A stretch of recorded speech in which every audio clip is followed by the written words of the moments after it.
Thunderbolts *A is a 2025 American superhero film based on Marvel Comics featuring the Team Thunderbolts.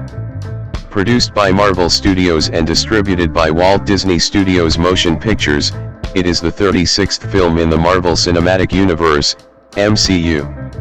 The film was directed by Jake Schreier from a screenplay by Pearson and Joanna, Calo, and stars an ensemble cast featuring Florence Pugh, Sebastian Stan, Wyatt Russell, Olga Kurylenko, Pullman, Geraldine Viswanathan, Bauer, Wendell Pierce, Harbour, John-Kamen, and Julia Louis-Dreyfus. In the film, a group of antiheroes are caught in a trap and forced to work together on a mission that uncovers their traumatic pasts.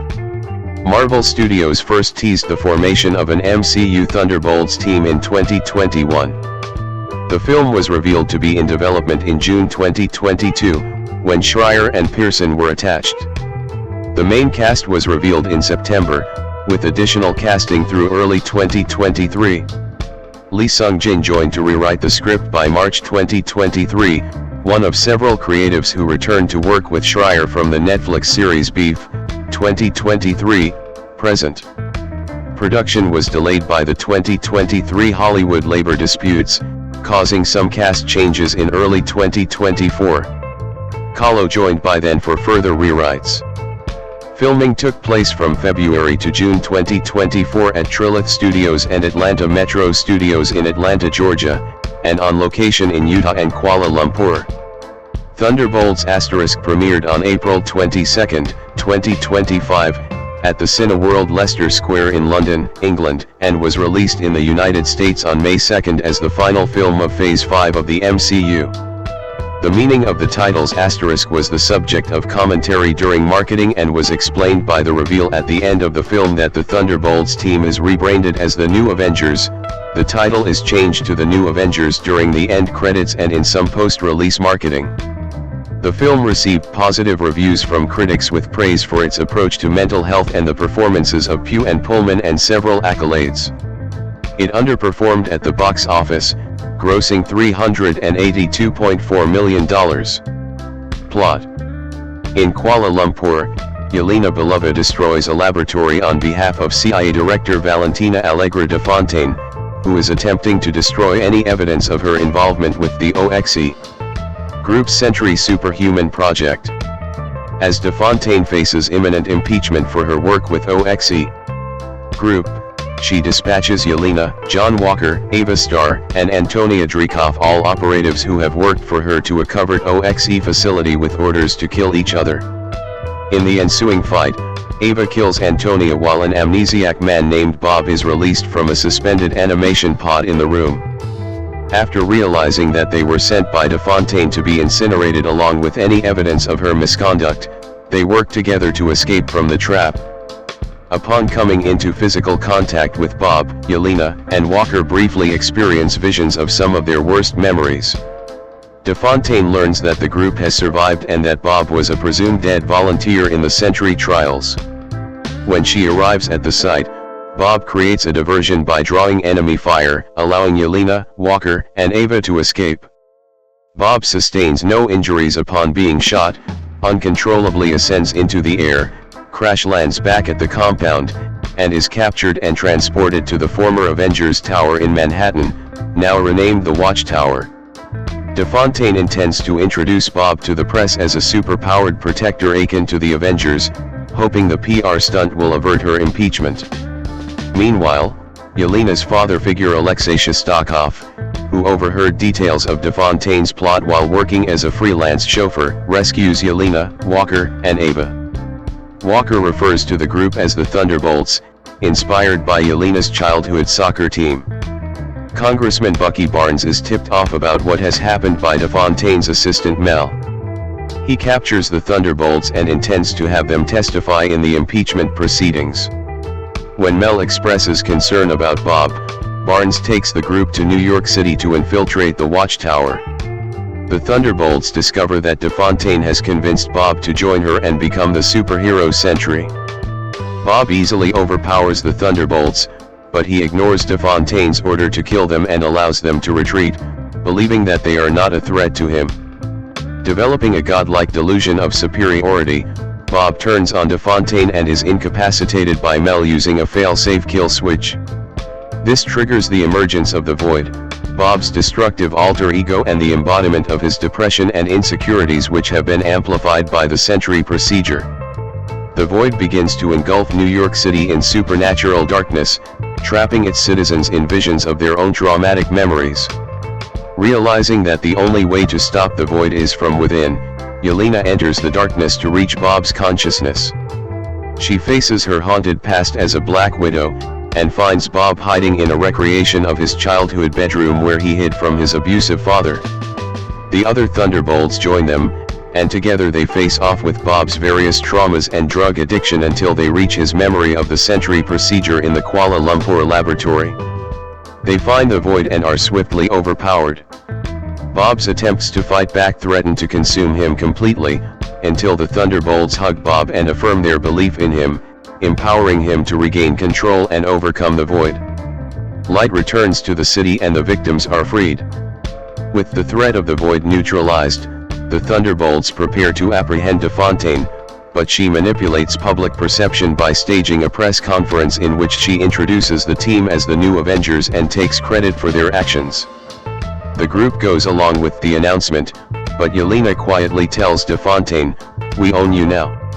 In a post-credits scene set 14 months later, the new Avengers and Bob discuss a growing feud with Sam Wilson, who has his own Avengers team and is suing the new Avengers for trademark infringement. There is also an ongoing problem in outer space, and the group are interrupted when the Watchtower detects the arrival of an extra-dimensional spacecraft that has a large 4 emblem on the side.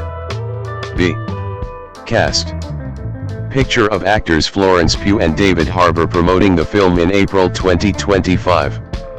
Florence Pugh, left, and David Harbour, right, co-star in the film, which further explores the relationship between their characters Yelena Belova and Alexei Shostakov.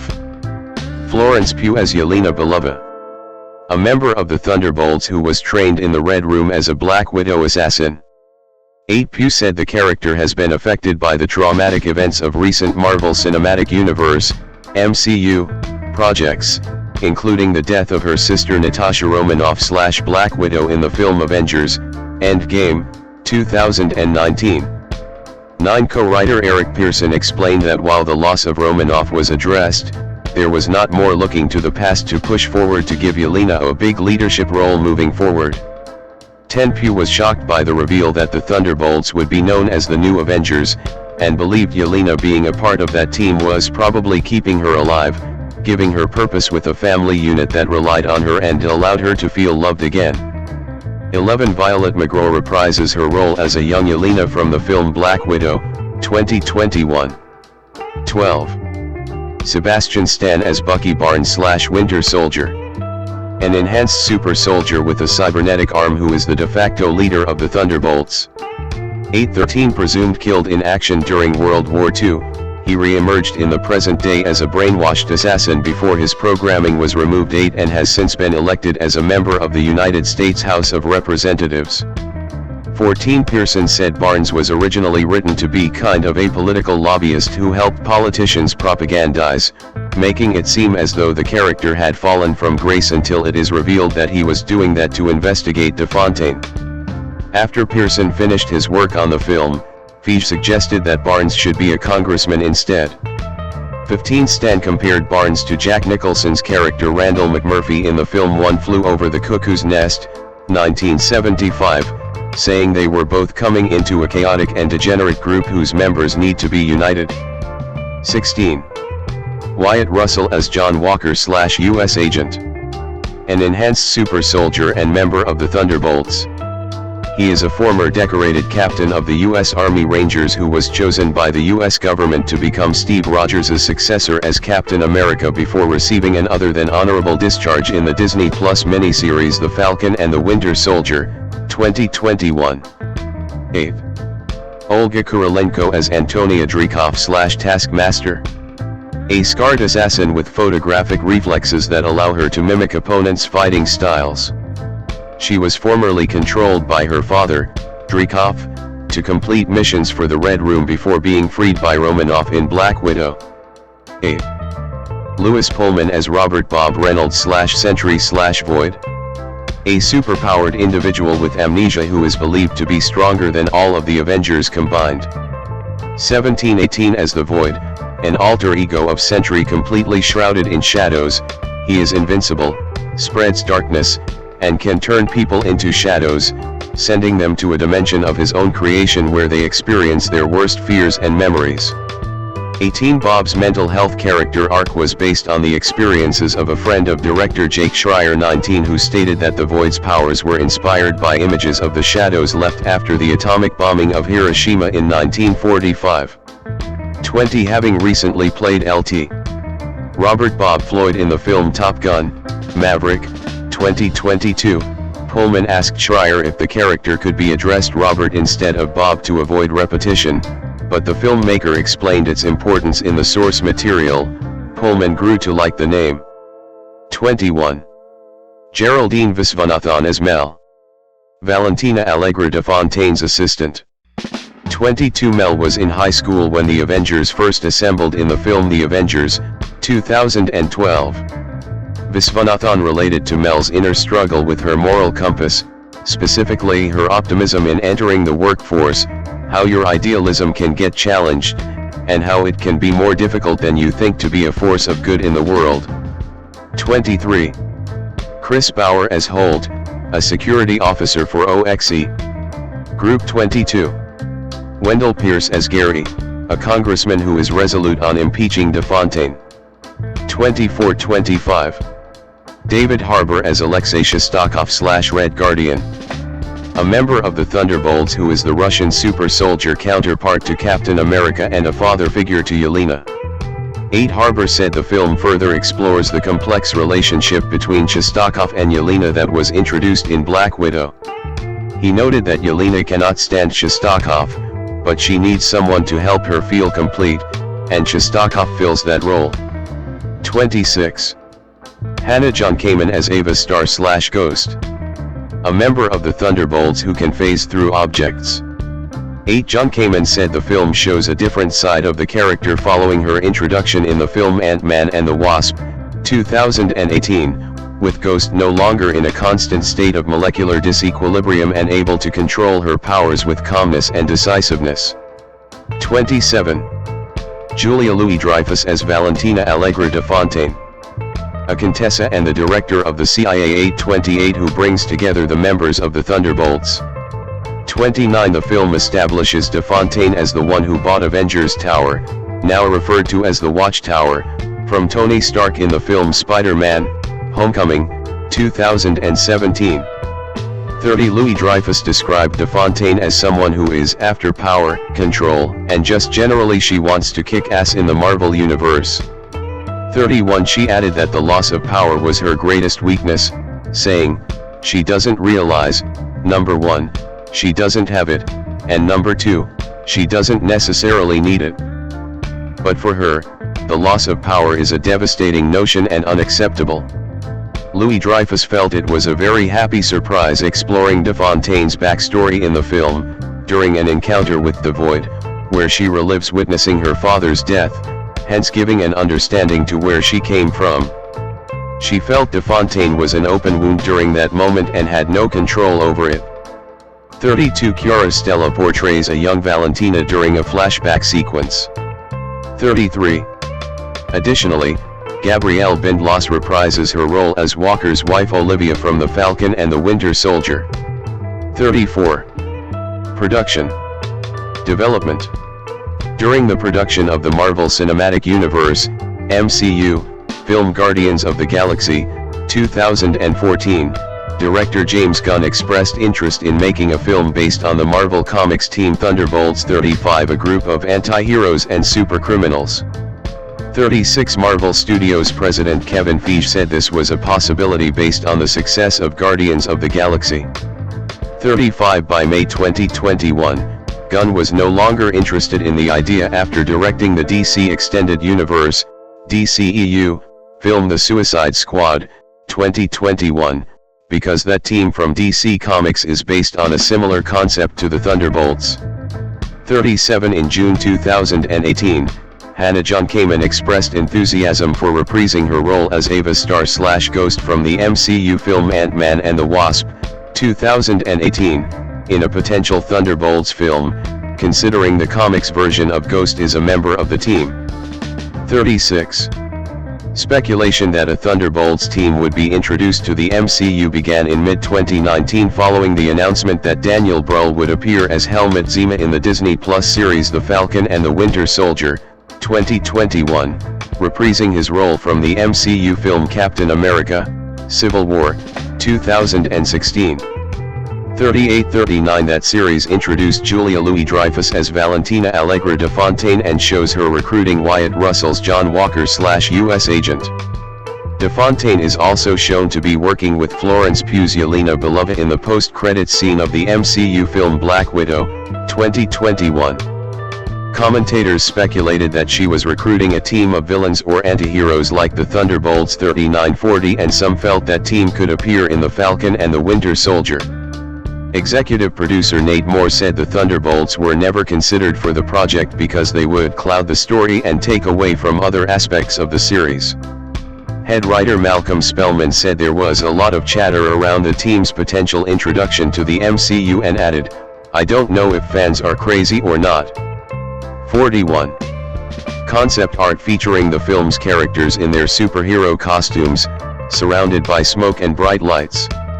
Concept art released at the D23 Expo in September 2022, depicting the main characters in costume, left to right, Julia Louis-Dreyfus, Valentina Allegra de Fontaine, John-Kamen's Ava Star/Ghost, David Harbour's Alexei Shostakov/Red Guardian, Florence Pugh's Yelena Belova, Sebastian Stan's Bucky Barnes/Winter Soldier, Wyatt Russell's John Walker/US Agent, and Olga Kurylenko's Antonia Dreykov/Taskmaster. Following his work on Black Widow, writer Eric Pearson brought the idea of a Thunderbolts film to Marvel Studios, realizing that Pugh had the potential to headline the film, given that Yelena was a natural leader. He was drawn to the story potential of her leading the Thunderbolts to go up against De Fontaine.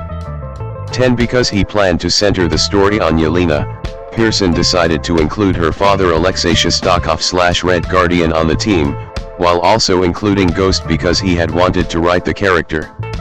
15 Bucky Barnes was also added to the team after a few drafts. 42 The roster for the team eventually became Yelena, Shostakov, Ghost, Barnes, Walker, and Antonia Dreykov/Taskmaster, with the character Bob Reynolds/Sentry added shortly after. This roster stayed consistent through subsequent drafts. 19 To choose the team members, the creatives had looked through the roster of MCU characters to find not just bad guys who could be good but characters that exist more on that morally gray plane or who were potentially destined for something else but then something went awry. 43 Pearson likened Yelena to Michael Corleone and Barnes to Tom Hagen, characters from Mario Puzo's novel The Godfather, 1969. 10 In some of the initial drafts, Pearson included Bill Foster/Goliath to continue his relationship with Ghost from Ant-Man and the Wasp, before joining the team by the end of the film. He was ultimately removed from the film, however, partly because Foster didn't have the same background trauma that these other characters had, which was the unifying theme. 1542. By June 2022, Jake Schreier was attached to direct Thunderbolts 4445 from a screenplay by Pearson, with Feige producing. Schreier was hired after a presentation that blew away Marvel Studios executives. At that time, the studio had been in contact with actors to discuss their availability to reprise their roles for the film. 44 Schreier had considered including Man-Thing as a member of the team while pitching for the film 43, who Pearson called an unpredictable creature, explaining that they could not find a way to have his inclusion make sense for the story, in part because the character was drawing visual and narrative attention away from Bob.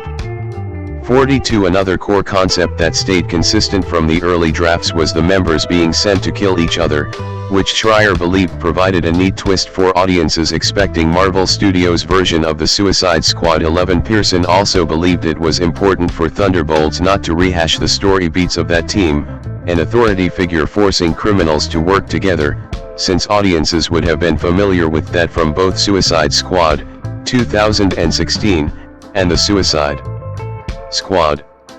42-46. Thus it did not make sense for the film to include Zima or Thaddeus Ross, the leaders who had formed the team in the comics. 46. Despite Schreier wanting to try to incorporate Zima.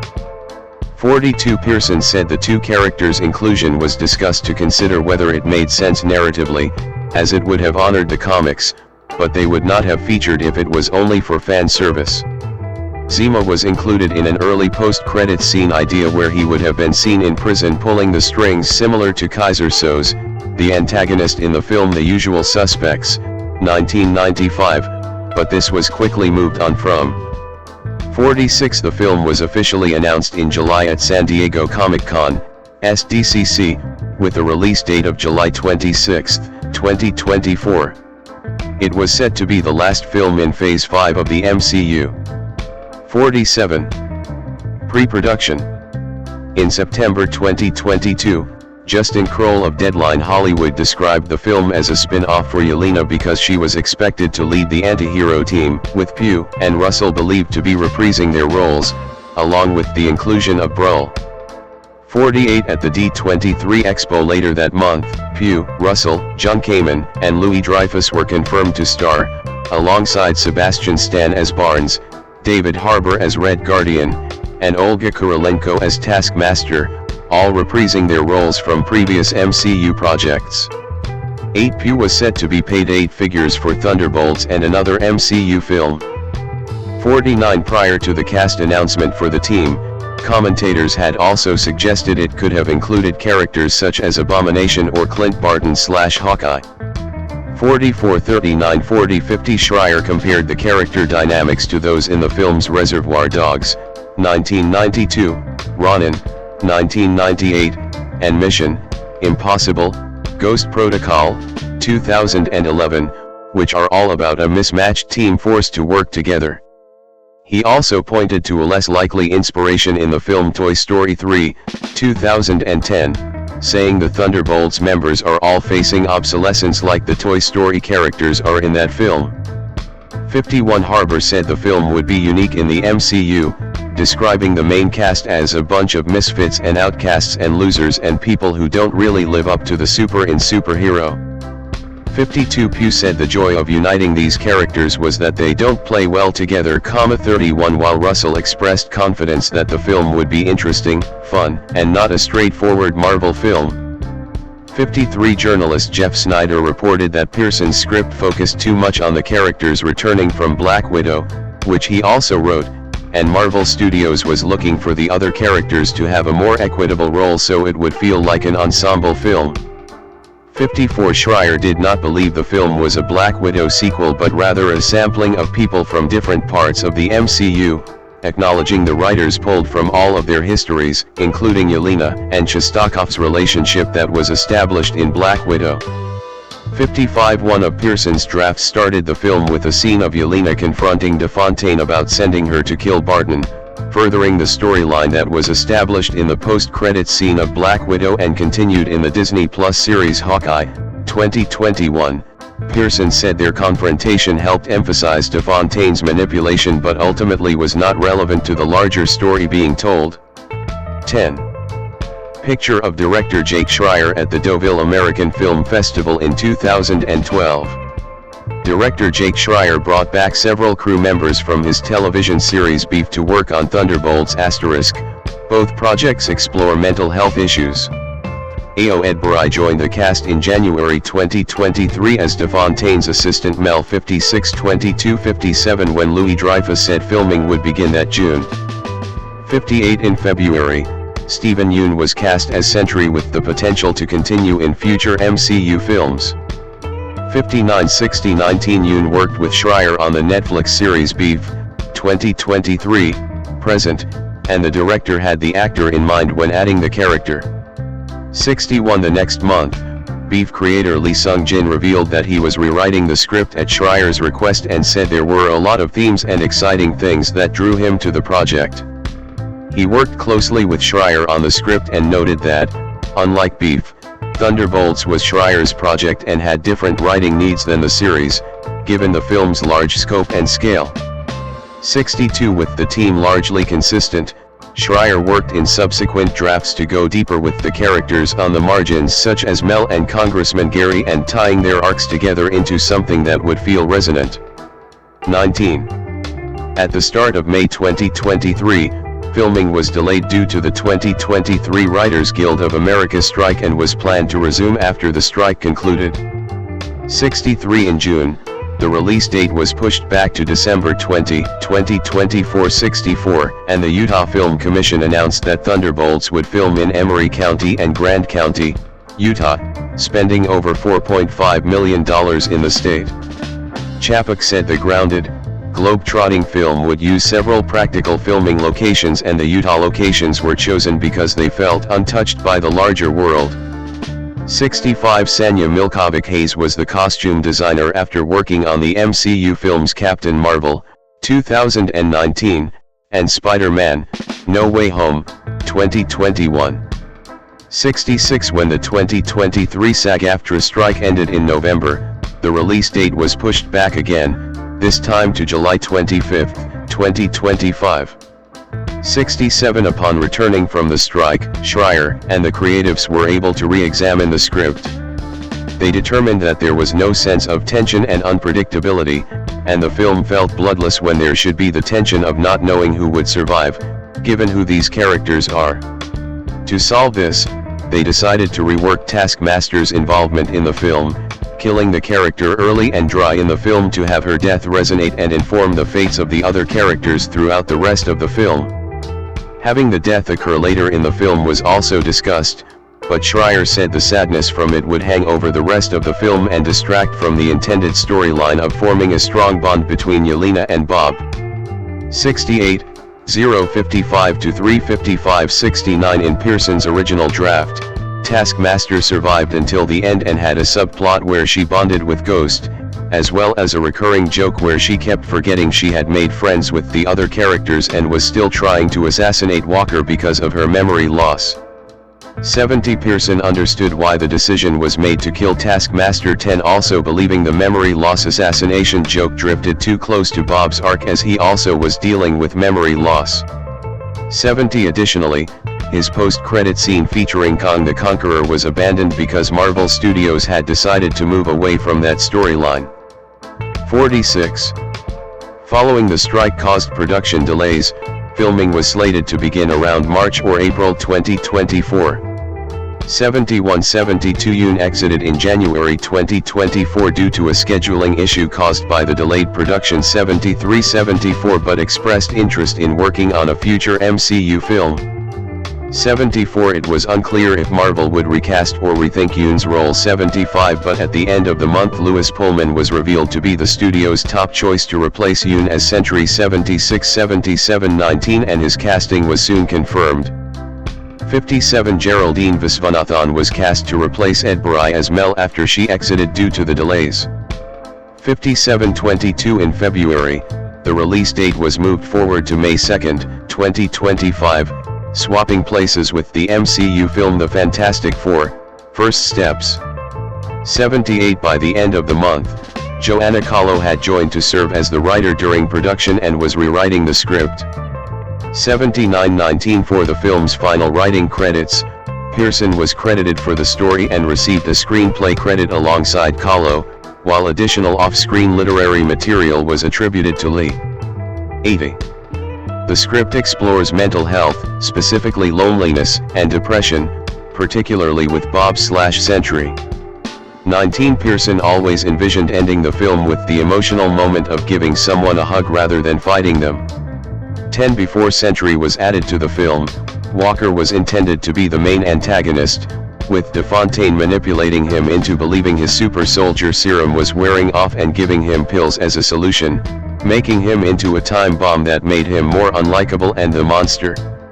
81 10 Pearson said this version didn't ever totally work. 10 And Walker's actions felt too similar to the plotline of Thaddeus Ross becoming the Red Hulk in the MCU film Captain America, Brave New World, 2025.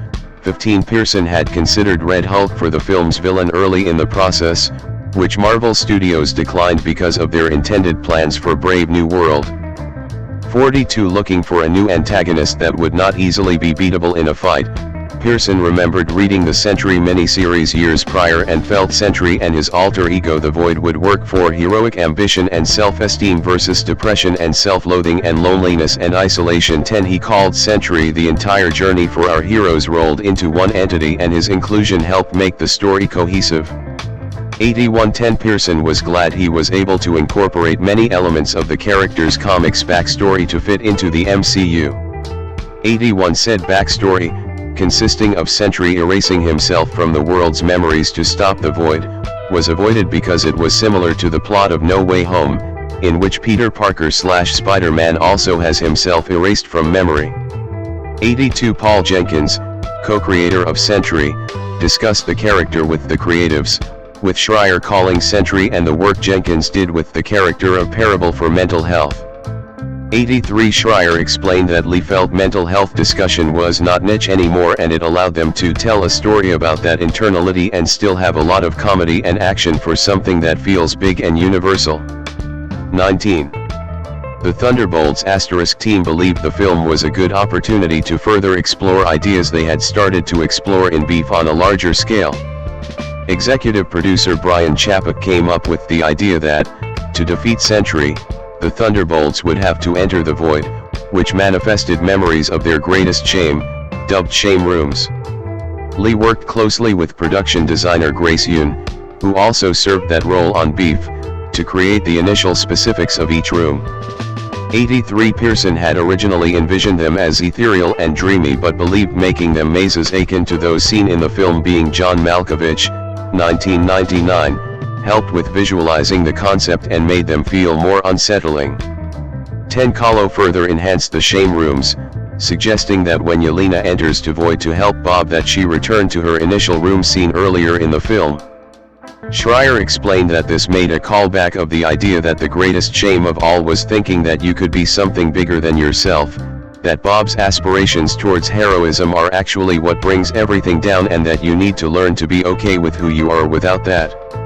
Shame rooms for Yelena, Walker, and DeFontaine are visible, with rooms for the other characters conceived for the film's finale, allowing the team to escape through them.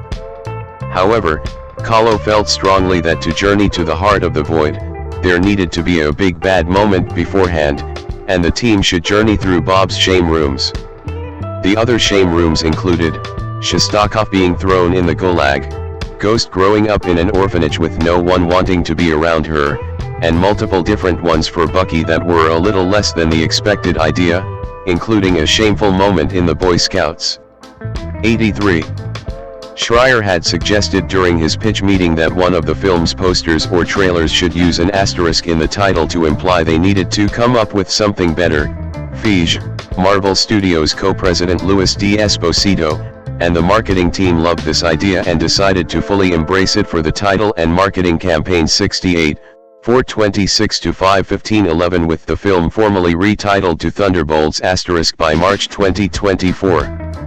84-85. This allowed the creatives to realize that having the asterisk could lead to the reveal of a new title for the film once it was released. 68, 4/26/5/15, which was subsequently done, changing the title to The New Avengers after the ending reveals the Thunderbolts to be the New Avengers.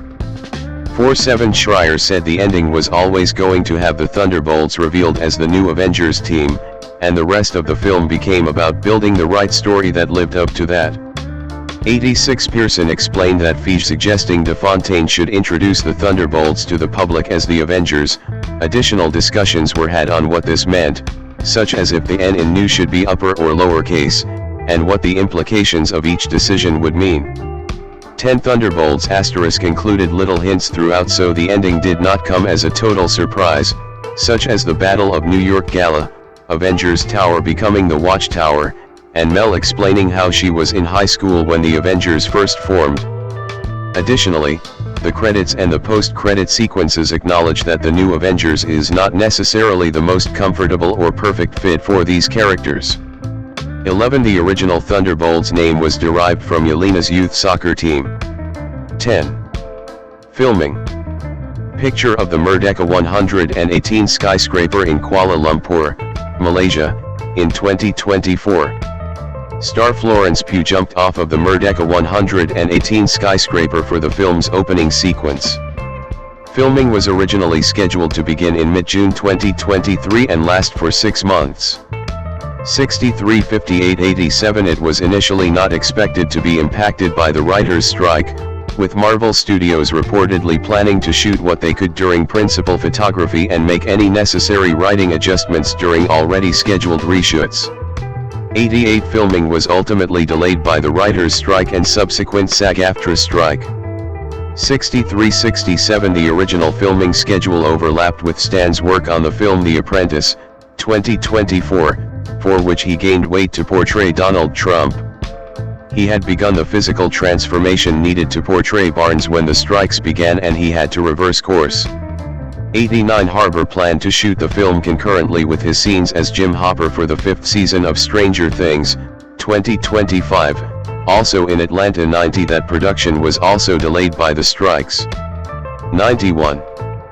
Principal photography began by February 26, 2024. 92. At Trilith Studios and Atlanta Metro Studios in Atlanta, Georgia. 93-94. Under the working title Oops All Berries, which is a reference to a variation of the cereal Captain Crunch that only has berry-flavored pieces. 65-94. Andrew Draws Palermo was the cinematographer. 95-19. Having previously worked on the Marvel Studios series Moon Knight, 2022. 96. He replaced Steve Yedlin, who was originally intended to work on the film. 97-98. The film was shot for IMAX.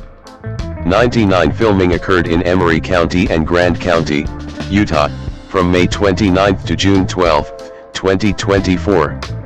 100. Louis-Dreyfus completed her scenes by early June. 101-102 and said Marvel Studios was trying to go back to their roots with a focus on the characters' humanity, practical stunt sequences, and avoiding visual effects where possible. 103.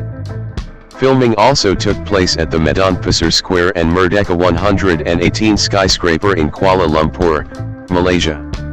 104-105. Pugh was insistent on filming the scene where Yelena jumps off the top of Merdeka 118 without the use of stunt doubles. Marvel Studios was initially reluctant to allow Pugh to perform the stunt for insurance reasons, but after continually pushing the matter, including to Fiji, she was allowed to perform the jump. 106. For Yelena's trip through the shame rooms to save Bob, Palermo used a handmade aesthetic similar to indie films such as Being John Malkovich, Eternal Sunshine of the Spotless Mind, 2004, and those produced by A24 such as Everything Everywhere All at Once, 2022. Fiji championed doing as many of the effects practically and in camera as possible, and Schreier noted the creatives liked the idea of doing a practical rendition of what getting stuck in a thought loop or a shame room would be. 83. Filming concluded the week of June 19. 107. Post-production. In September 2024, Chris Bauer and Wendell Pierce were revealed to have been cast in the film 108, with Bauer playing Holt and Pierce playing Congressman Gary. 22-25. The film's teaser trailer released that month revealed that Scarlett Johansson, who portrayed Natasha Romanoff/Black Widow in the MCU from 2010 to 2021, was credited as an executive producer. 109. However, Johansson asked for her credit to be removed from the film because she had no involvement with it. 110. In early December, additional photography took place in Atlanta. 111. Including to shoot the meth chicken shame room sequence from Bob's Memories. 19. Harry Yoon and Angela Catanzaro edited the film. Yoon previously worked on the MCU film Shang-Chi and the Legend of the Ten Rings, 2021, and with Schreier on Beef. 19. Jake Morrison is the visual effects supervisor, with visual effects provided by Industrial Light and Magic, Framestore, Digital Domain, Rising Sun Pictures, Reynolds VFX, Base FX, Crafty Apes, and Mammal Studios. 112. Thunderbolts * includes a post-credits scene set 14 months after the end of the film where the new Avengers, discussing a problem in outer space, are notified of an extra-dimensional spacecraft entering Earth 616, which is revealed to be the Fantastic Four's. 76 Schreier said the scene was filmed approximately a month before the film's release, on the Avengers, Doomsday, 2026, set by that film's directors, the Russo brothers, and was intended for that film. Schreier was on set when the post-credits scene was filmed. 86-683 Schreier helped conceive the scene while noting the characters were being given over to a whole new world and new scope to function in, and enjoyed seeing them directed in another context and on a different level of scope than had been done for this film. 83 Pearson believed Calo had written the post-credits scene. Tenet originally included a sequence that was cut where Barnes and Walker had a "Who's on first?" style exchange about the ship having the number 4 on it. Stan called the bit genius and was sad it had been cut, with Russell saying the exchange became a Leslie Nielsen sketch. 113. Music. Main article, Thunderbolts *, soundtrack. The band's son Lux began recording the score for Thunderbolts * at Abbey Road Studios in London in the first week of February 2025, after member Ryan Lott previously scored Schreier's film Paper Towns, 2015. 114 A soundtrack album featuring their music was released by Hollywood Records and Marvel Music on April 30, 2025. 115. Marketing. External media. Images.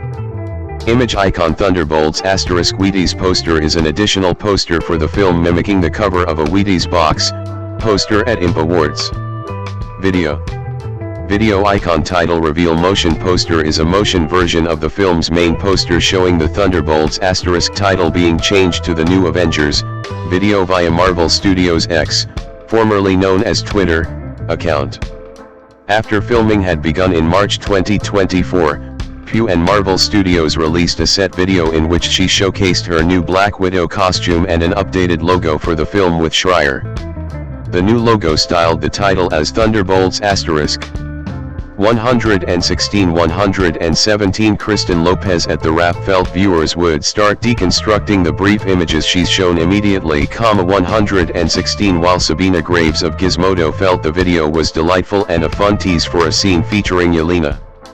She highlighted Pugh's short hair and her joking with Schreier that they really shouldn't be showing any of this.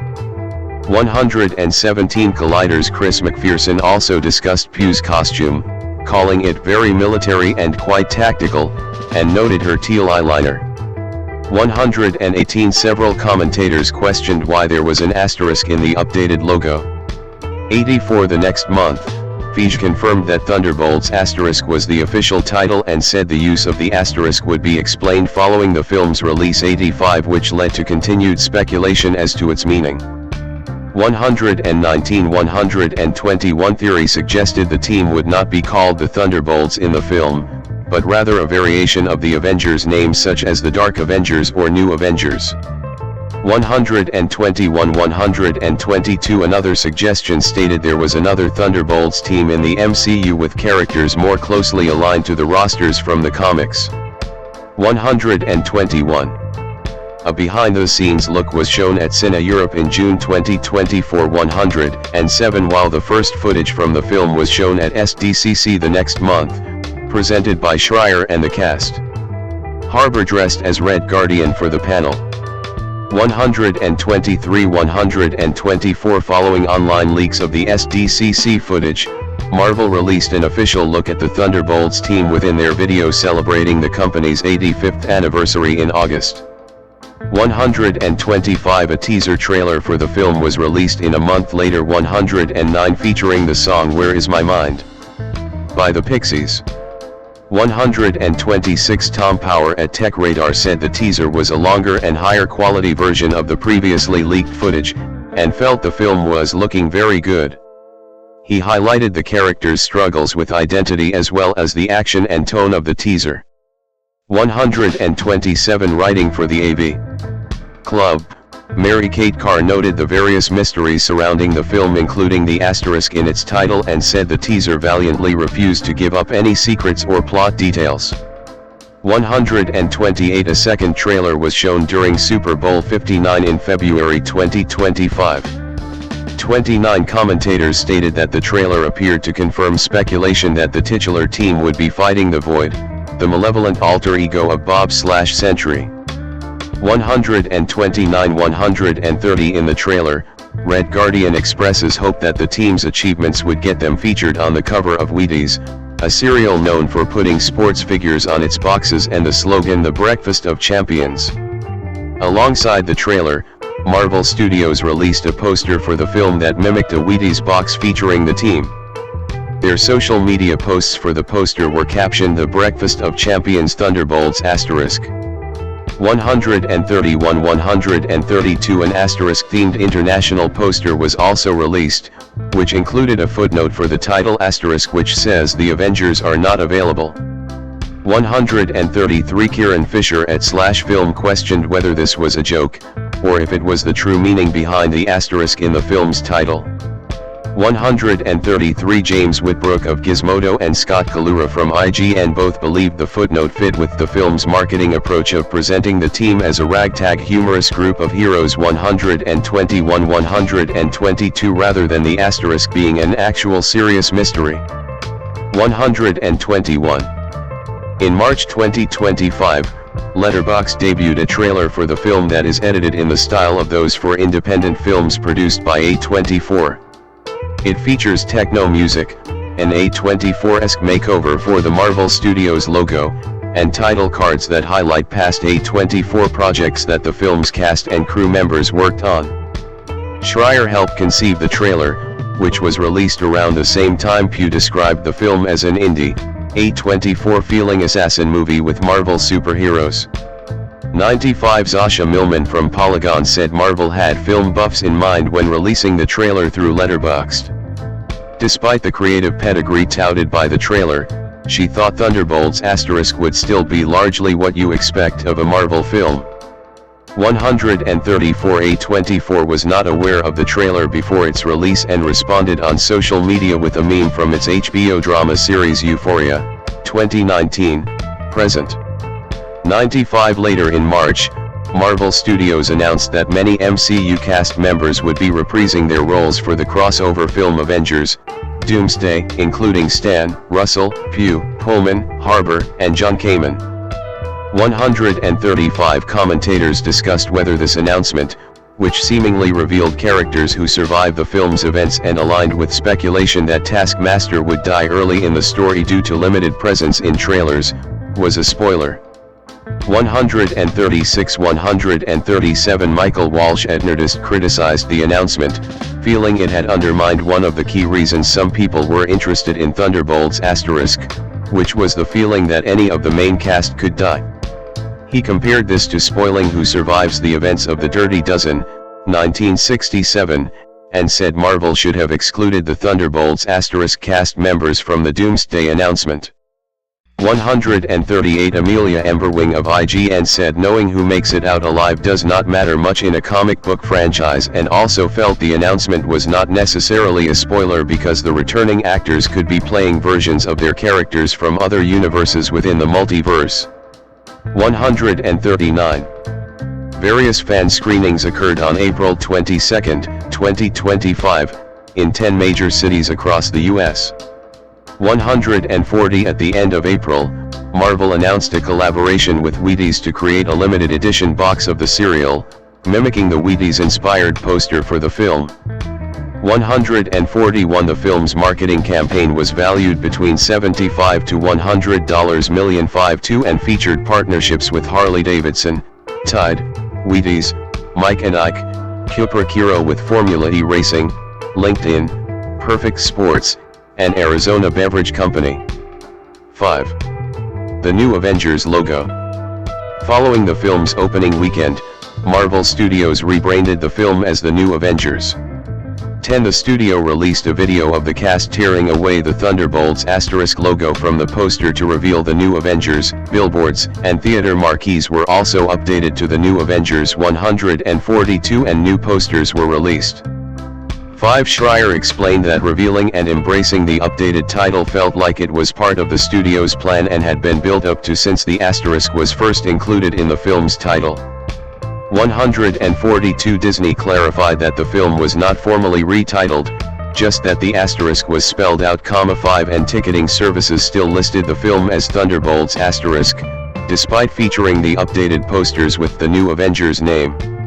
Sydney Buxbaum of Entertainment Weekly felt this was the first instance a film planned in advance to change its title a few days after its release for narrative purposes. 4. Release.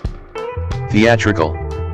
Thunderbolts * had its European premiere on April 22, 2025, at the Cineworld Leicester Square, London 143, and its Los Angeles premiere on April 28, 2025. 144. The film was released in the United States on May 278, 145 in IMAX 146 Dolby Cinema, RealD 3D, ScreenX, and 4DX. 147. 148. It was previously scheduled for July 26, 2024, 47 December 20, 2024, 64, and July 25, 2025. 67. It is the final film of Phase 5 of the MCU. 123. Home media. Thunderbolts * was released for digital download on July 1, 2025, and on Ultra HD Blu-ray, and DVD on July 29. The home media releases, all bearing the title Thunderbolts *, The New Avengers, include 2 deleted scenes, a gag reel, director's commentary, and featurettes. 149. The film was released on Disney Plus on August 27. 150. In the United Kingdom, Thunderbolts * debuted at number 2 on the official film chart for the week ending July 9. 151. 3 weeks later, for the week ending July 30, the film ranked number 8. 152. It then rose to number 6 for the week ending August 6, up from number 8 the previous week. 153. Thunderbolts * reached number 1 for the week ending August 13, rising from number 6. 154. The film retained the top spot for the following week ending August 20th. 155. 156. For the week ending August 27th, it moved to number 3. 157. The film ranked number 10 for the week ending September 3rd, moving down from number 3 the previous week. 158.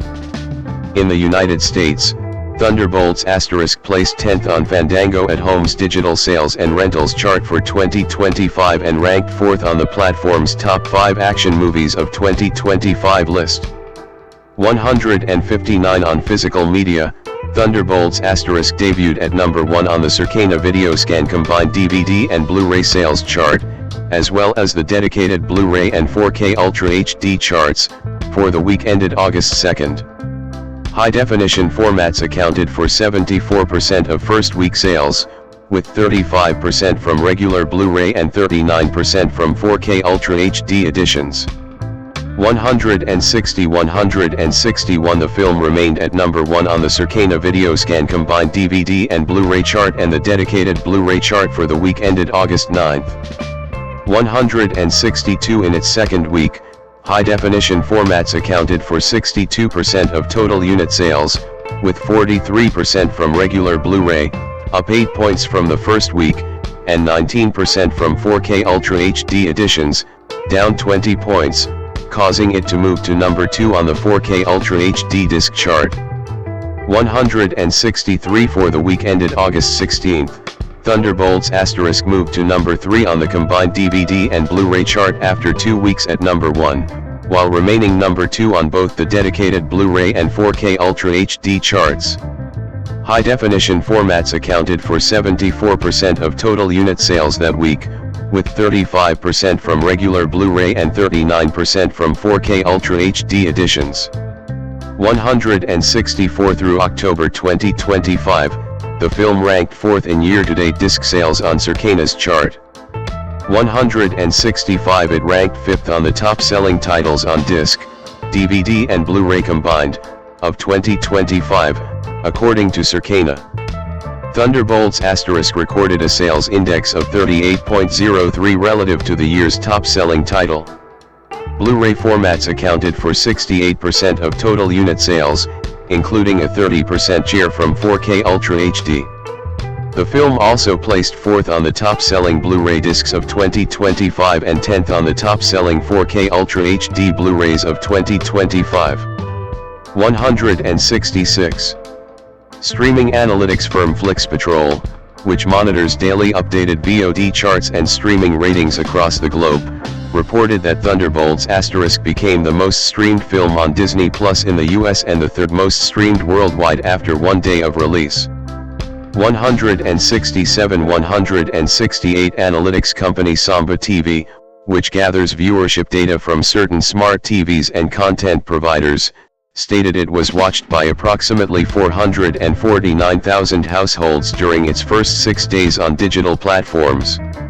169 170 Nielsen Media Research, which records streaming viewership on certain U.S. television screens, announced that Thunderbolts * was streamed for 702 million minutes from August 25 to 31st, making it the 3rd most streamed film of the week. 171 172 in the following week, from September 1 to 7th, it recorded 368 million minutes of viewing time, placing 5th among films. 173 174. Reception. Box office. Thunderbolts * grossed $190.3 million in the United States and Canada, and $192.2 million in other territories, for a worldwide total of $382.4 million. 3. It is one of the lowest-grossing MCU films. Rebecca Rubin at Variety reported that the film needed to earn an unachievable $425 million worldwide to break even, based on slightly cheaper than usual costs for an MCU film. The production budget was $180 million and the marketing budget was $100 million. 2. Rubin and Brent Lang said Thunderbolts * and the other two 2025 MCU films, Brave New World and First Steps, were all commercial duds and part of a lousy streak for Marvel Studios. 175 Feige attributed the low box office performance to audiences believing they needed to watch the MCU's Disney Plus series in order to understand the film. He felt the studio should have better explained that this was not necessary. 176. In mid-April 2025, Thunderbolts * was projected to have a $63 to $77 million opening weekend in the United States, with the target number expected to be $70 million. 177 By the end of the month, the film was projected to earn $70 to $75 million domestically and $160 to $175 million globally on its opening weekend. 178 with some domestic projections going as high as $80 to $90 million. 179 The film earned $31.5 million domestically in its opening day, including $11.5 million from Thursday night previews. The film would gross $74.3 million in its domestic opening weekend, while also earning $86.1 million internationally for a total of $160.1 million, including $20 million from IMAX screenings. 5 180 181 182 In its second weekend the film made $33.1 million, remaining atop the box office. The 55% drop was noted as good for an MCU film, compared to the 68% second weekend decrease by Brave New World earlier that year. 183 It made $17 million on its third weekend, a drop of 52%, and it dropped to second behind the new release of Final Destination Bloodlines. 184. Critical response. Icon. This section needs expansion. You can help by making an edit request. April 2026. Picture of actress Florence Pugh promoting the film in April 2025. Florence Pugh received praise and accolades for her performance in the film. On review aggregator Rotten Tomatoes, 88% of 382 critics gave Thunderbolts * a positive review. The critics' consensus reads, assembling a ragtag band of underdogs with Florence Pugh as their magnetic standout, Thunderbolts * refreshingly goes back to the tried and true blueprint of the MCU's best adventures. 185. Metacritic, which uses a weighted average, assigned the film a score of 68 out of 100 based on 53 critics, indicating generally favorable reviews. 186 critics called it a return to form for the MCU, highlighting the character development, visuals, action sequences, and performances. The handling of mental health issues and the performances of Pugh and Pullman were especially praised. 187 audiences polled by CinemaScore gave the film an average grade of A, on an A+ to F scale, while those surveyed by PostTrack gave it an average of 4.5 out of 5 stars, with 74% saying they would definitely recommend the film. 181. Writing for NPR, critic Bob Mondello gave Thunderbolts * a generally positive review, calling the film a decently effective blend of misfit mercenaries and pop psychology.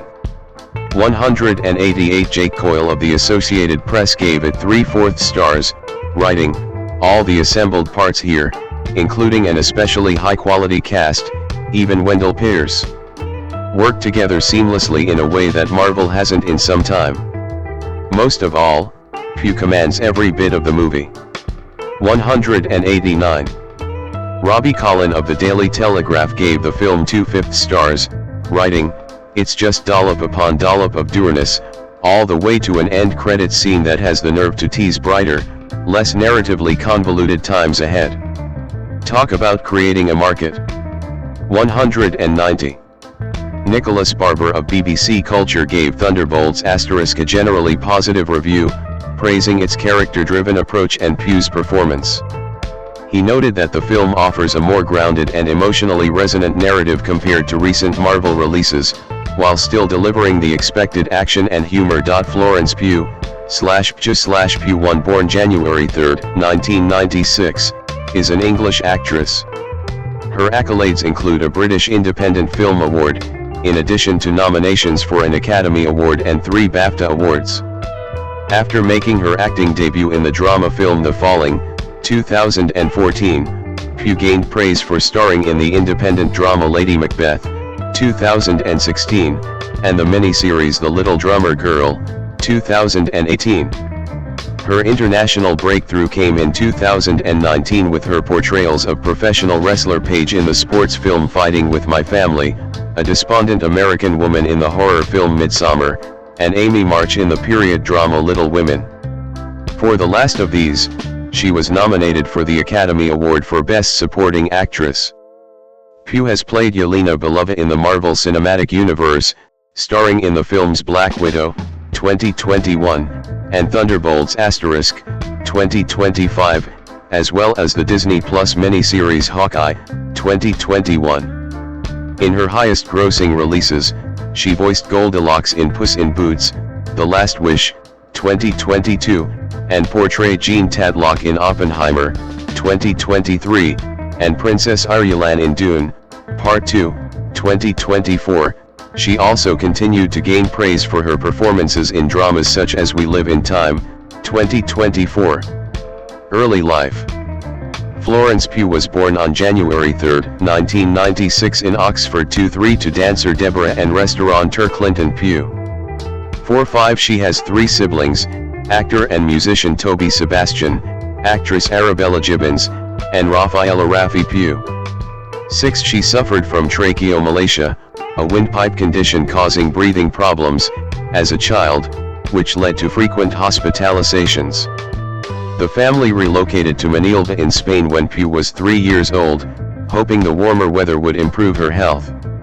They lived there until she was 6, when they moved back to Oxford. 6-7. She was educated privately at Wickwood School and St. Edward's School, Oxford, but disliked how the schools did not support her acting ambitions. 8. Career. Early roles, 2014 to 2018. Pugh at the 2014 BFI London Film Festival.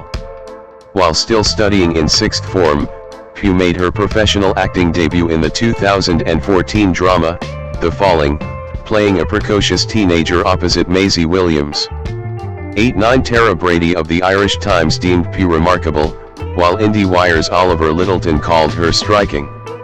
10-11 In the same year, Pugh was nominated for Best British Newcomer at the BFI London Film Festival as well as for Young British/Irish Performer of the Year by the London Film Critics Circle.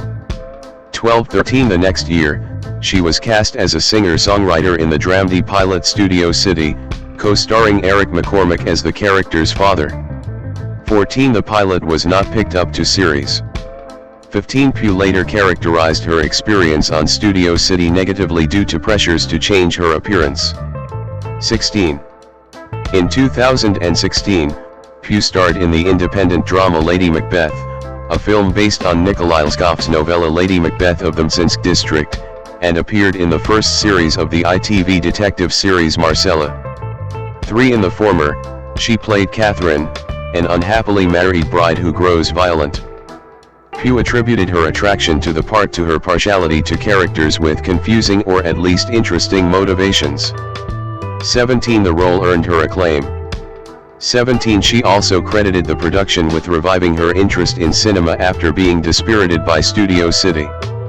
16 Reviewing the film for Variety, Guy Lodge commended her portrayal of the character's complex, under-the-skin transformation.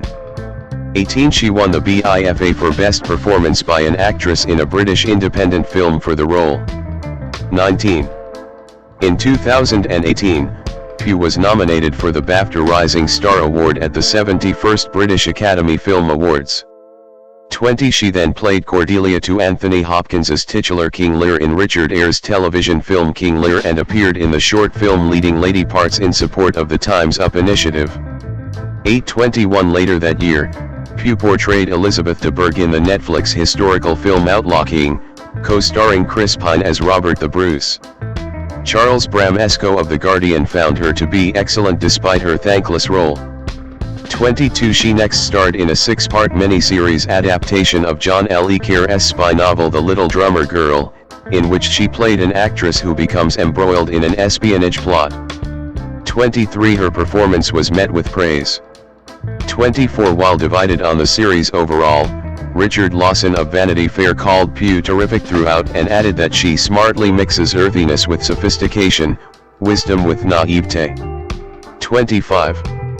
Breakthrough and critical recognition, 2019, present. Pugh starred in 3 major films in 2019, during which she was recognized as having experienced an international breakthrough. 26-27 She first played professional wrestler Paige in Fighting With My Family, a comedy drama about Paige's career. The film premiered at the 2019 Sundance Film Festival to positive reviews. 28 Jeffrey McNabb of The Independent called Pugh completely convincing as the wrestler, adding that she showed the same defiance, scruffy glamour, and self-deprecating humor as the real life. Page.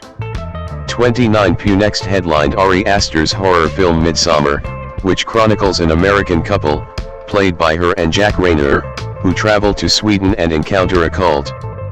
30 Critics complimented Pugh's portrayal of the desolate Danny Ardor, with David Adelstein of Vulture calling it amazingly vivid.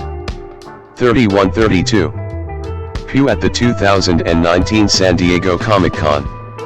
In her final film release of the year, Pugh starred in Little Women, a period drama film adaptation of Louisa May Alcott's novel of the same name directed by Greta Gerwig.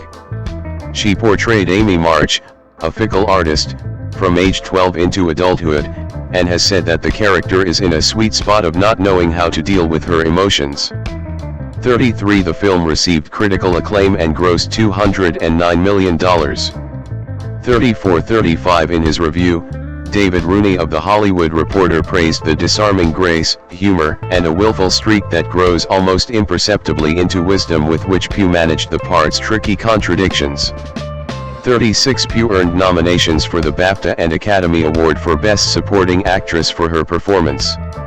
34-37. Pugh portrayed Yelena Belova, a spy, in the Marvel Cinematic Universe superhero film Black Widow. 38 She said the film was about girls who are stolen from around the world. 39 Released in 2021, it garnered positive reviews from critics, who highlighted Pugh's performance.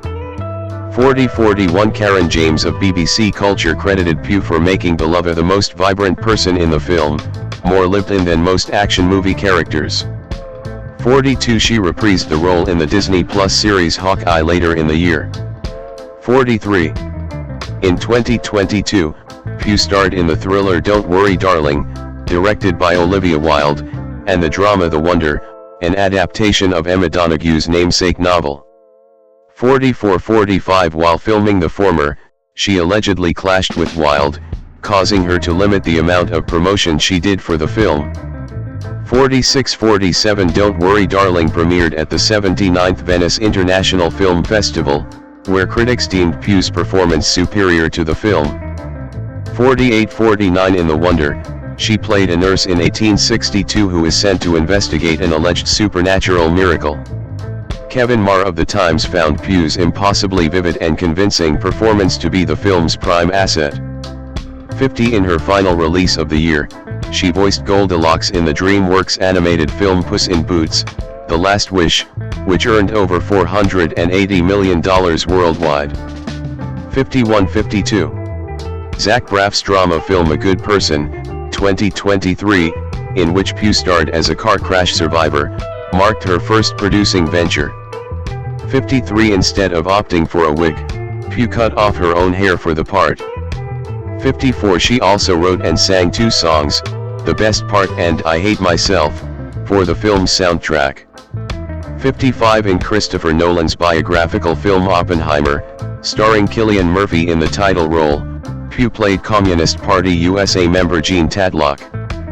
56 Empire's Dan Jolin wrote that she elegantly dominates her few scenes. 57 With a worldwide gross of over $967 million, Oppenheimer is Pugh's highest-grossing release. 52. Pugh next played Princess Irulan in Dune, Part 2, a sequel to the 2021 science fiction film. 58 Released in 2024, the film garnered positive reviews and grossed over $711 million worldwide. 59-60 Andrew Garfield and Pugh starred as a couple navigating cancer in John Crowley's romantic drama We Live in Time. 61 She shaved her head for her role in the film. 62 Glenn Whipp of the Los Angeles Times deemed her performance to be the production's prime asset. 63. In 2025, Pugh reprised the role of Yelena Belova in Thunderbolts star. 64 She insisted on filming the scene where Belova jumps from the top of Merdeka 118 without using stunt doubles. Marvel Studios was initially reluctant to allow Pugh to perform the stunt due to insurance concerns, but after her persistent efforts, including discussions with Kevin Feige, she was permitted to perform the jump. 65 Pugh stated her reasoning being, "It's our duty as actors to protect and defend your characters and to put in the life. There's so much that's on the page, but it's really what you add to it in the last 20% that actually makes every character that any actor plays. There's so many isms that I was very welcomed into putting into the movie." 66. The film and Pugh's performance received positive reviews from critics. 67. Pugh will next play the lead role of Kathy Ames in a limited series adaptation of John Steinbeck's novel East of Eden 68 and will reprise her roles as Yelena Belova in Avengers, Doomsday 69 and Princess Irulan in Dune, Part 3. 70. Public image. Pugh in 2022. Pugh is known for her fashion sense, with publications such as Harper's Bazaar and British Vogue calling her fashion choices bold, daring, and unique.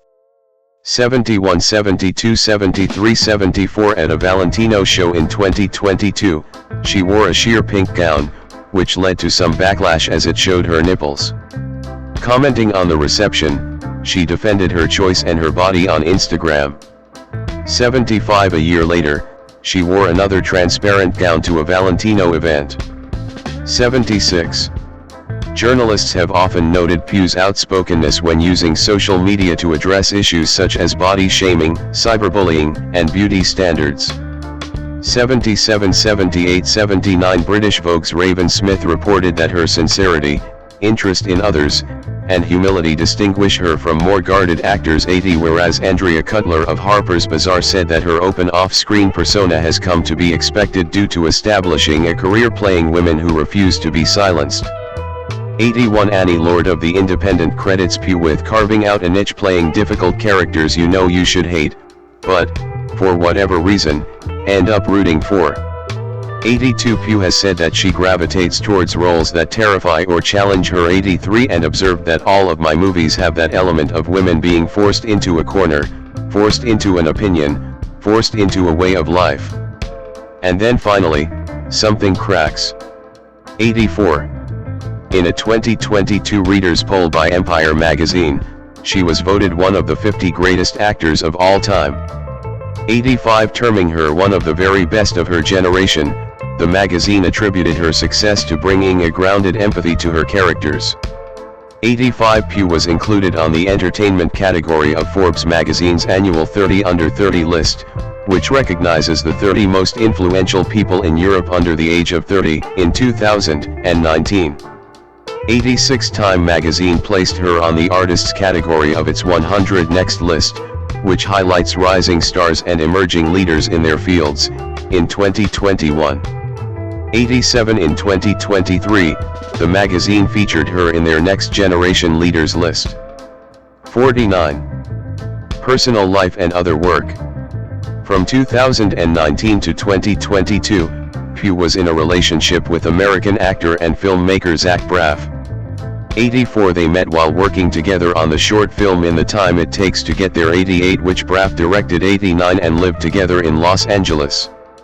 90. She defended the 21-year age gap between them, following public scrutiny. 91. She dated photographer Charlie Gooch in 2023. 92. Pugh has polycystic ovary syndrome and endometriosis. 93. From 2013 to 2016, Pugh performed cover songs under the name Flossie Rose on YouTube. 94. She was featured on her brother's song Midnight, released on May 15, 2021. 95. In 2020, she participated in the series Acting for a Cause for a live reading of Kenneth Lonergan's play This Is Our Youth to help raise funds for the Entertainment Industry Foundation, a non-profit organization, during the COVID-19 pandemic. 96.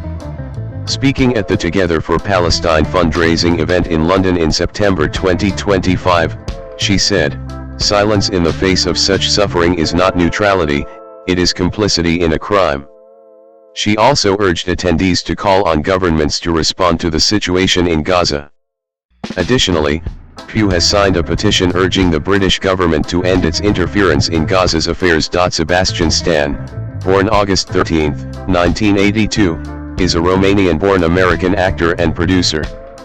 He gained recognition for his role as Bucky Barnes/Winter Soldier in the Marvel Cinematic Universe media franchise, beginning with the film Captain America: The First Avenger, 2011, and serving as a lead actor in the Disney Plus miniseries The Falcon and the Winter Soldier, 2021, and the film Thunderbolts*, 2025.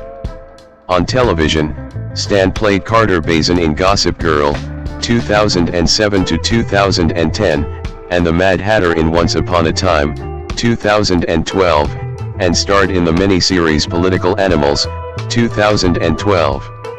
In 2022, he received critical acclaim for playing Tommy Lee in the Hulu miniseries Pam and Tommy, earning nominations for a Primetime Emmy Award and a Golden Globe Award.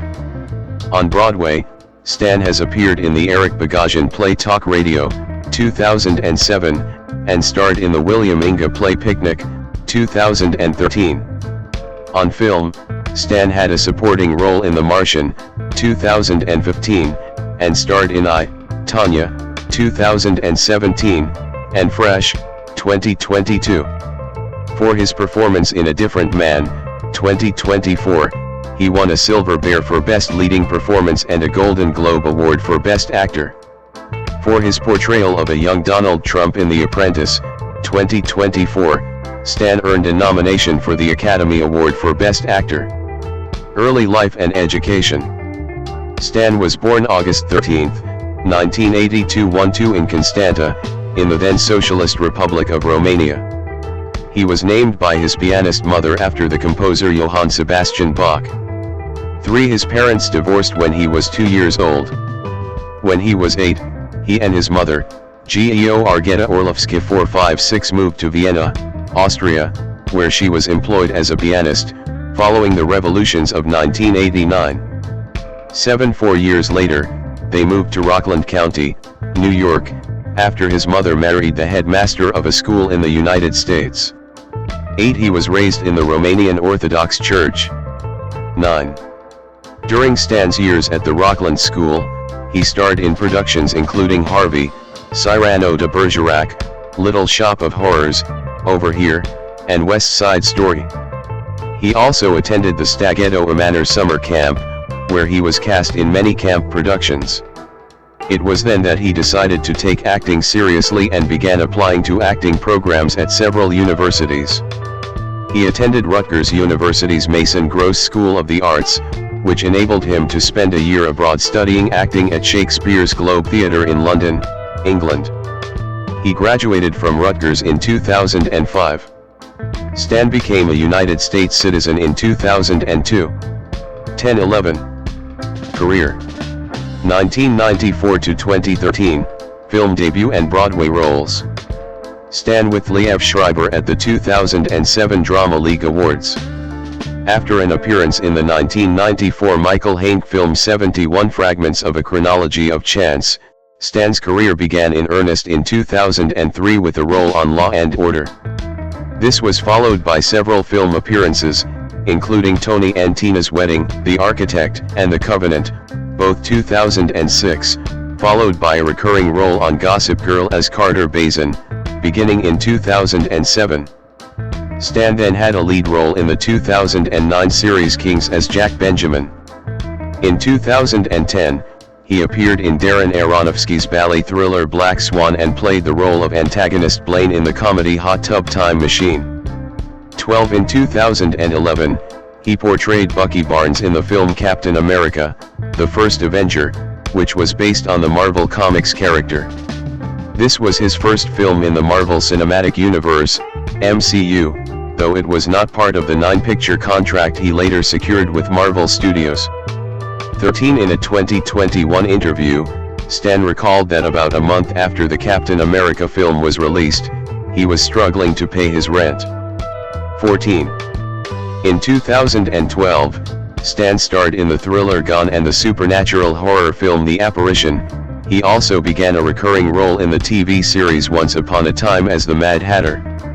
A review by the AV Club described his work in Hat Trick, his first episode in that series, as excellent and placed the episode in their list of the 30 best episodes of 2012 from the series that did not make their top list. 15. It was initially reported the role would be recast for the spin-off series Once Upon a Time in Wonderland due to Stan's commitment to the MCU. 16. But showrunner Edward Kitses revealed that, in response to fan backlash and out of respect for Stan's performance, the character would not be recast and the Wonderland spin-off would instead proceed without the character. 17. The same year, he also appeared in the USA Network miniseries Political Animals as the troubled gay son of a former First Lady. 18. Which earned him a nomination for the Critics' Choice Television Award for Best Supporting Actor in a Movie/Miniseries. In 2013, Stan played Hal Carter in the Roundabout Theatre Company's production of William Inge's Picnic at the American Airlines Theatre in New York. 19. 2014 to 2019, MCU Films and I, Tonya. Stan at the 2015 Toronto International Film Festival.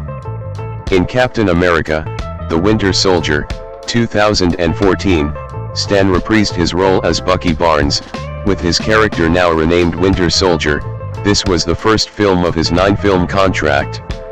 20 In 2015, he played Joshua Brummel in Ricky and the Flash. He also co-starred in The Martian as NASA scientist Dr. Chris Beck and in The Bronze as Lance Tucker. 21 Stan next reprised his role as the Winter Soldier in Ant-Man, cameo appearance, 2015, and Captain America, Civil War, 2016. In 2017, Stan co-starred as NASCAR driver Dayton White in Steven Soderbergh's caper comedy, Logan Lucky 22, and starred in the drama I'm Not Here. 23 Also that year he co-starred in Craig Gillespie's biopic I, Tanya, portraying Jeff Gillooly alongside Margot Robbie as Tanya Harding. 24. In 2018, Stan again portrayed Winter Soldier in both Black Panther, as an uncredited cameo, and Avengers: Infinity War. 25 He then appeared opposite Nicole Kidman in the thriller film Destroyer, 2018.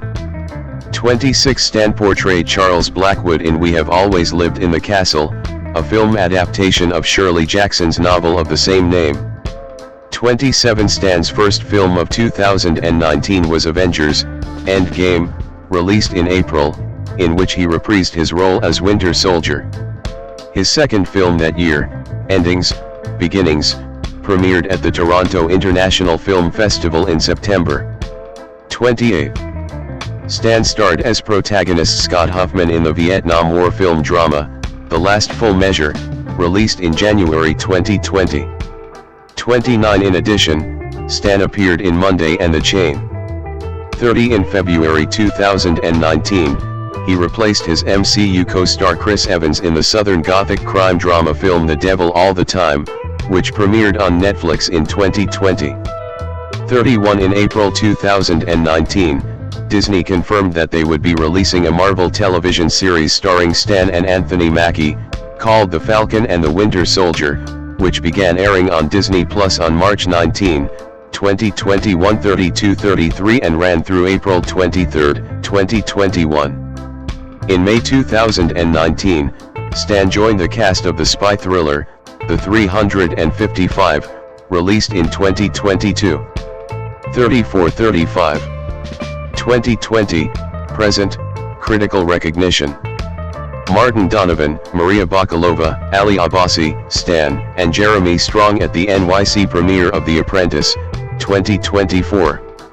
Stan next starred as Tommy Lee opposite Lily James as Pamela Anderson in Hulu's biographical miniseries Pam and Tommy, 2022, centering around their personal sex tape which was stolen in 1995.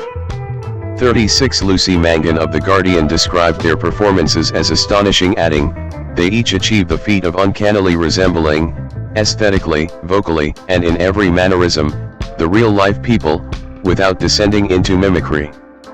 37. For his performance he was nominated for the Primetime Emmy Award for Outstanding Lead Actor in a Limited or Anthology Series or Movie and the Golden Globe Award for Best Actor, Miniseries or Television Film.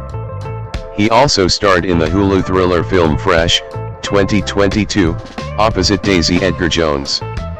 38 Sophie Butcher of Empire praised their chemistry, adding, "Stan in particular is having a ball, unleashing the kind of unhinged energy we've seen most recently from him in Pam and Tommy." 39. In 2023, Stan starred alongside Julianne Moore in Apple TV Plus and A24's thriller, Sharper. 40 The following year, he won the Silver Bear for Best Leading Performance for playing a man with neurofibromatosis in A Different Man, and portrayed a young Donald Trump in The Apprentice. 41 For both roles, he received simultaneous Golden Globe nominations for Best Actor in a Motion Picture, Musical or Comedy and Best Actor in a Motion Picture, Drama, respectively. He won for A Different Man. 42 For The Apprentice he was nominated for the Academy and BAFTA Award for Best Actor. 43 In June 2025, Stan was invited to join the Academy of Motion Picture Arts and Sciences. 44. Stan reprised the role of Bucky Barnes twice in 2025, in Captain America, Brave New World and Thunderbolts *45 and is set to do so again in Avengers, Doomsday, 2026. 46 By January 2026, he was cast as Harvey Dent in The Batman, Part 2, 2027. 47. In addition to his acting work, Stan has served as a producer on the Romanian feature A River's Gaze, 2026, 48 and as executive producer on A Different Man, 2024. In April 2026, the film Fjord, a Romanian film and directed by Cricetan Minghui and starring Sebastian Stan, was selected for competition on the 79th Cannes Film Festival. Olga Kurylenko AB, born November 14, 1979, 1-2 is a Ukrainian and French actress and former model. She rose to prominence by playing the Bond girl Camille Montes in the James Bond film Quantum of Solace, 2008. Kurylenko began her career modeling in Paris before making a transition to acting.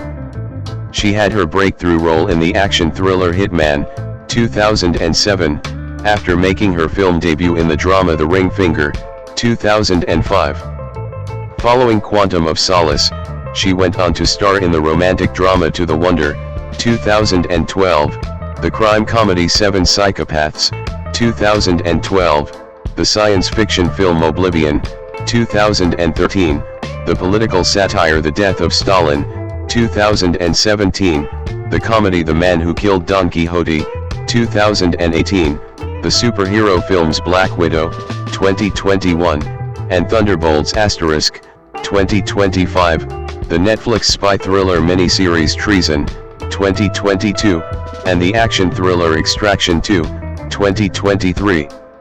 Early life. Olga Kurylenko III was born on November 14, 1979 in Berdyansk, a port city in the Zaporizhzhia Oblast of Ukraine. One at the time, Ukraine, known by the Ukrainian Soviet Socialist Republic, was a constituent republic of the Soviet Union. Her father, Konstantin Kurylenko, is Ukrainian.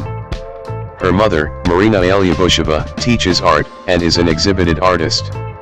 Marina's father was a Russian factory worker, and her mother, Raisa, was a Belarusian doctor. Marina and Konstantin divorced when Kurylenko was 3 years old. Growing up poor, Kurylenko lived in a small house with her maternal grandparents, Marina 4, 5, 6, 7 and their relatives.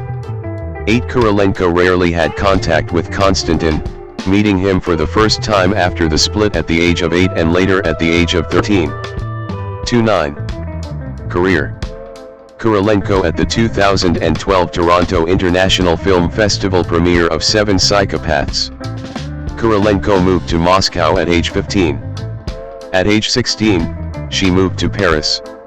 10 In 1996, Kurylenko signed a contract with the Paris-based Madison modeling agency where she met her publicist Valerie Rosen.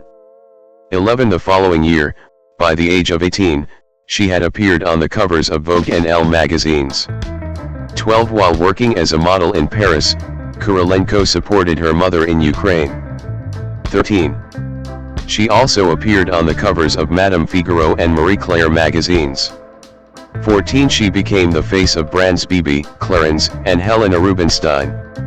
14 She has also modeled for Roberto Cavalli and Kenzo 15 and appeared in the Victoria's Secret catalog. 16 In 1998, she features in the music video of French Rai-style singer Faudel called Tellement Jet Aim.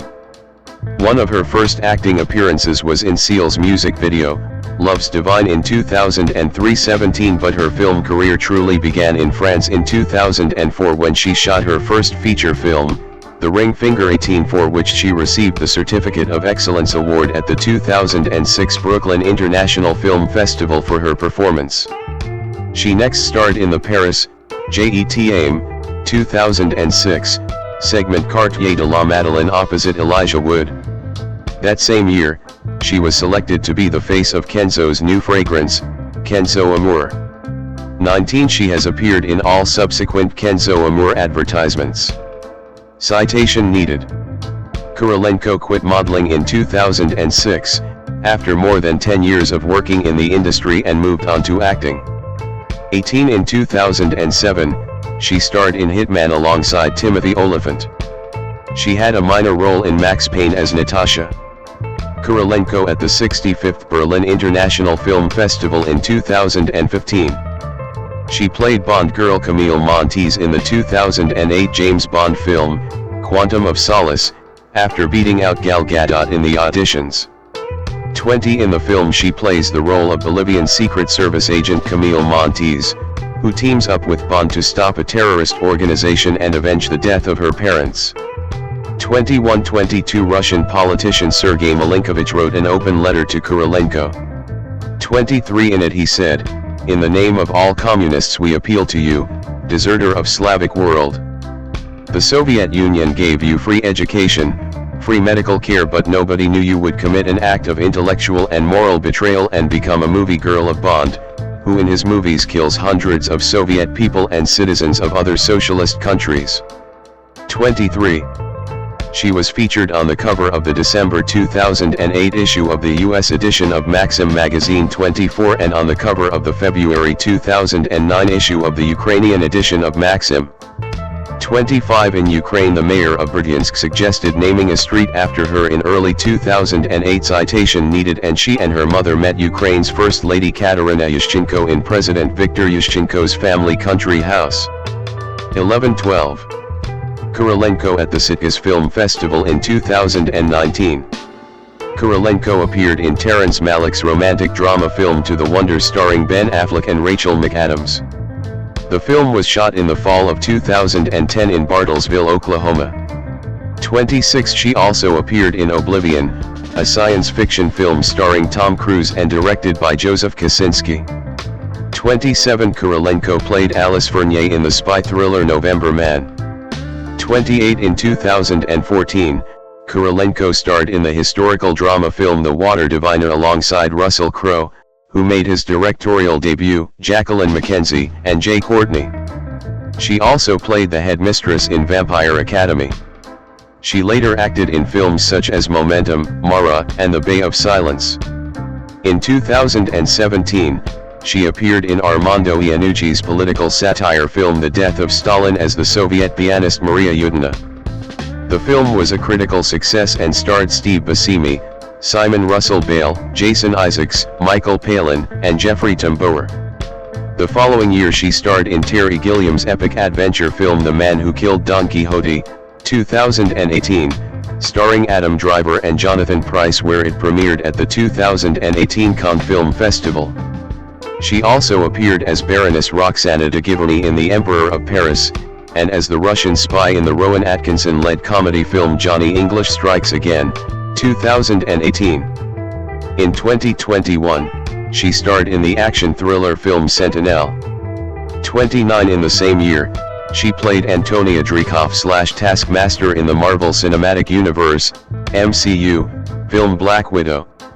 31 In October, she was cast in comedy heist film High Heat alongside Don Johnson. 32. Personal life. Kurylenko acquired French citizenship in 2001. 33 which she called a practical decision because it was easier to travel with a French passport without a visa, as opposed to traveling with a Ukrainian passport. 8 In 2000, Kurylenko married French fashion photographer Cedric Van Mole, whom she divorced 4 years later. 34 In 2006, Kurylenko married American mobile phone accessory entrepreneur Damien Gabriel, whom she divorced the next year. 35 She moved to London in 2009.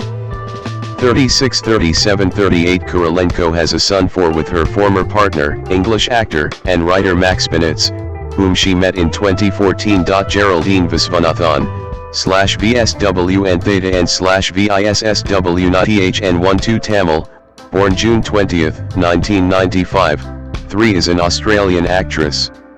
She gained recognition for her roles in the films Blockers, 2018, Hala, 2018, Bad Education, 2019, and Thunderbolts *, 2025. She had a recurring role in the series Janet King, 2017, and starred in the TBS comedy anthology Miracle Workers, 2019 to 2023. Early life. Viswanathan's father, Suresh Viswanathan, is a doctor who works in nuclear medicine and is of Tamil descent from India. For her mother, Anjuridh, is from Switzerland of Swiss-German descent 5'6" and was raised by a father who was a filmmaker and ballet dancer. 789 Ryth attended musical theatre school in London before getting married and settling down in Newcastle. She is an artist. Viswanathan grew up with a younger sister and a deep love of horses and animals.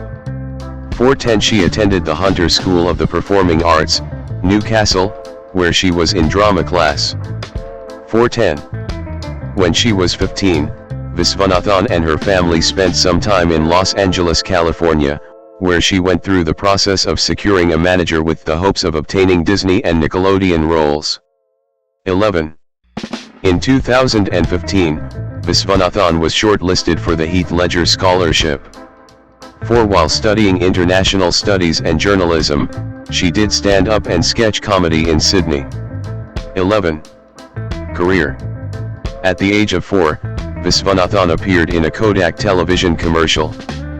In 2016, she appeared in Emo the Musical and went to Los Angeles for her first pilot season. 12 In 2017, Viswanathan joined the cast of ABC's drama series Janet King in the role of Bonnie. Viswanathan was a reader in casting rooms, and was the reader for the Australian casting process for Crazy Rich Asians.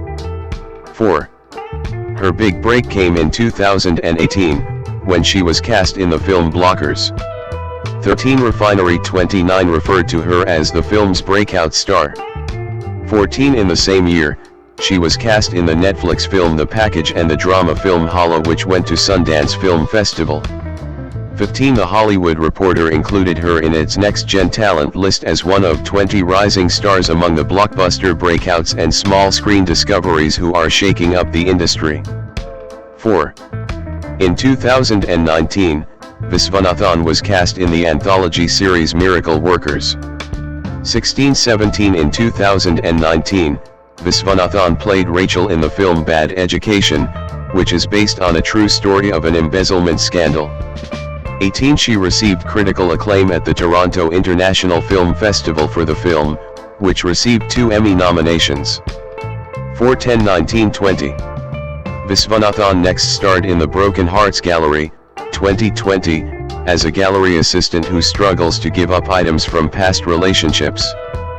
4/10/21 About the film, she noted that she feels fortunate to represent brown girls on screen, and appreciated that her mother in the film is blonde and looks a lot like her real mother. 10 The film was due to be released in mid-2020, but postponed until September due to the COVID-19 pandemic. 10. In 2021, Viswanathan co-starred in and executive produced the romantic comedy 7 Days, a two-hander about a pair of young Indian Americans who go on an arranged first date just as the COVID-19 pandemic hits. Roshan Sethi's directorial debut, the film won an Independent Spirit Award in 2022 for Best First Feature. In October 2021, she was cast in the psychological thriller film Pearson, based on the short story by Kristen Rupani and published in 2017 in The New Yorker. 22 Viswanathan also voiced the role of Tawny in Season 6 of BoJack Horseman. 11. In January 2022, Viswanathan was cast in the film The Beanie Bubble, co-directed by Kristen Gore and Damian Kulash. 23. In January 2024, Viswanathan was cast in the Marvel Cinematic Universe film Thunderbolts**, assuming the role previously held by Ao Edbara. The film was released on May 2, 2020.